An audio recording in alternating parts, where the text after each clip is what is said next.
Hello. Doing well. How are you? Very well, thank you. What are you up to these days? Oh my goodness. I feel like I'm shot out of a cannon every day. Every day is new and exciting, and my world is revolved around technology and hunting down the latest tech trends and first looks and features. So every day is very different. Well, just letting you know, the Alexa Dot's my favorite item of last year. My entire family uses it, each for a different reason. See, that's what gets interesting, and I want to talk about that too because everybody kind of has like their own thing that they use it for. And whether it's like sports scores or weather or connecting a device, like everyone has their own thing, totally to your point. Well, I'll be going into that a little bit, but I want to ask a couple questions about you, if you don't mind. Yeah, sure. Where are you from? I'm from Erie, Pennsylvania originally, and I've been in New York for about 10 years. And where did you go to school? Rochester Institute of Technology. Now, how does one become an expert in technology and all things cool trends? Oh, my You seem to goodness. have one heck of a job. It sounds fun. It is amazing job. I feel blessed every day. But I tell people it's not been an A to B kind of streamlined timeline. I actually started in technology when I was about 12, 13. I started coding. And nowadays I have an 8-year-old niece and she is just doing circles around where I was at that age. So it's so cool to, I grew up in a time where technology wasn't available, and then the AOL boom happened. So I got to see what it's like with and without technology, which I think was the most important thing that has happened in my lifetime in terms of my professional career. But then, getting my networking certifications, getting my degree in information technology, new media at RIT, and then being very hands-on with gadgets. And then I never knew that it would be coming into such a consumer space and be on television. I'm such an introvert and was coding. I thought I would be web designing or coding or doing something on the hardware software side for the rest of my life. But this is a lot more exciting for me. I bet. Why do you think it's important for girls to get interested in STEM? I am such a huge advocate for STEM technologies, and even STEAM, as we've added in the arts to the science, technology, engineering, arts, and math. It's very important from what we're seeing even in the studies, and I hate to use studies, but it is very true to the data that if girls don't get involved by a middle school type of age, they've tuned out for the most part. So I like to get in classrooms and universities at a young and an older level and say, these are the things that you can be doing. You can be creating an app, you can be creating a jetpack, you can be working on the next program or rocket ship to Mars.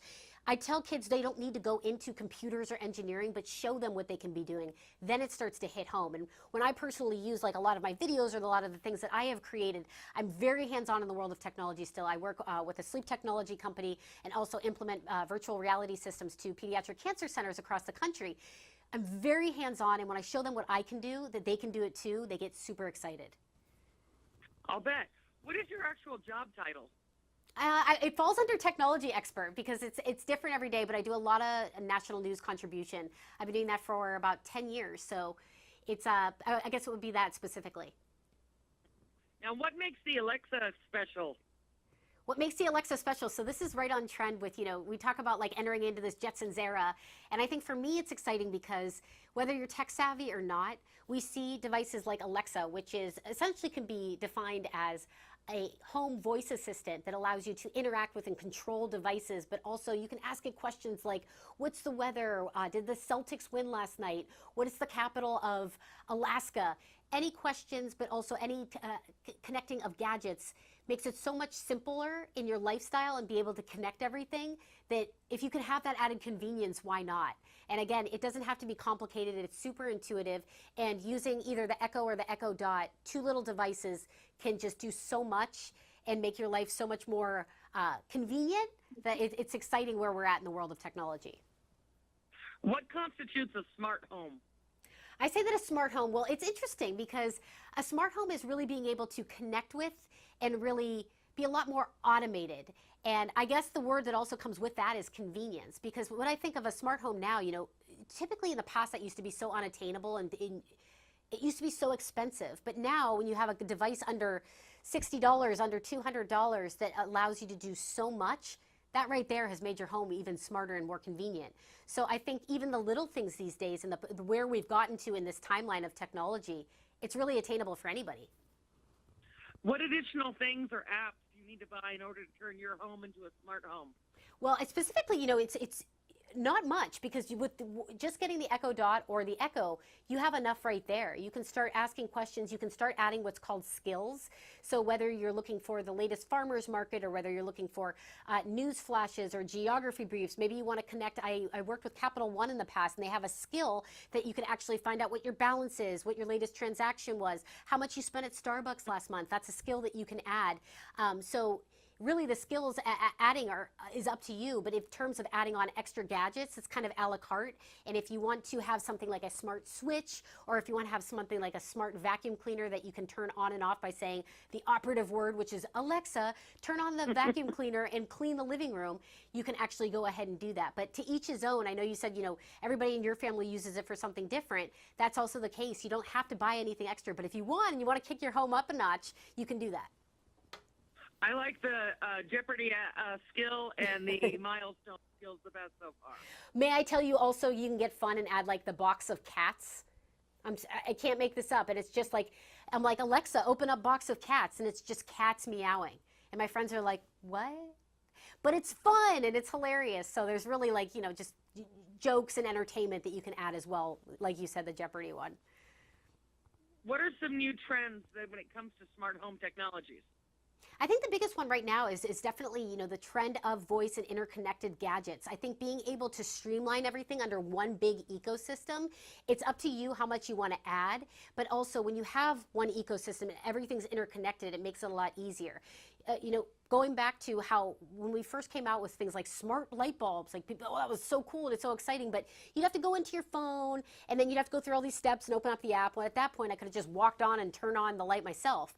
Now I think having everything a little bit faster and a little bit more connected is where the smart home is going. If it's not going to make your life more convenient and it's going to add more steps, it's not for you. Now, some people are concerned that smart home devices contain spyware. It means that we're always being watched. What is your response to that? I think specifically in being able to speak to Amazon and Alexa, every single gadget that I've mentioned today, it all has to fall under an Alexa certification program. So when it comes to Amazon, security and privacy are at the topmost priority, and rightfully so for all of us consumers. And specifically when we have a device like this in our home, it's important to know, exactly how it works too. It's not listening all the time. It's only listening when you use that operative word of Alexa. And also you can mute it at any time. And you can also add PIN codes to it. So for example, if you want to reorder perhaps an ingredient that you're missing while you're cooking, you can go ahead and do that, but you can order the item in shop through the gadget, but you have to give the PIN code. That's an option to add as well. So there are, it's so important when it comes to privacy and security, but know that all of the things have been thought about and again are under that Amazon umbrella when it comes right down to it. Where can our viewers find out more information about you? Oh, thanks. You can add on over to my site. I update it daily, KatieLinendoll.com, and also I have a podcast, Katie.show. And what about more information on what you're talking about today? Yes, you can head on over to Amazon.com/smarthome. And is there anything you'd like to add? I think you did a pretty thorough job. Thank you. I'm excited about this. Yay. I wish you luck on everything and keep up the STEM work. We need more girls in that. Amen. Absolutely. I agree with you, and I will continue to push. All right. Take care. Thank you. Bye-bye.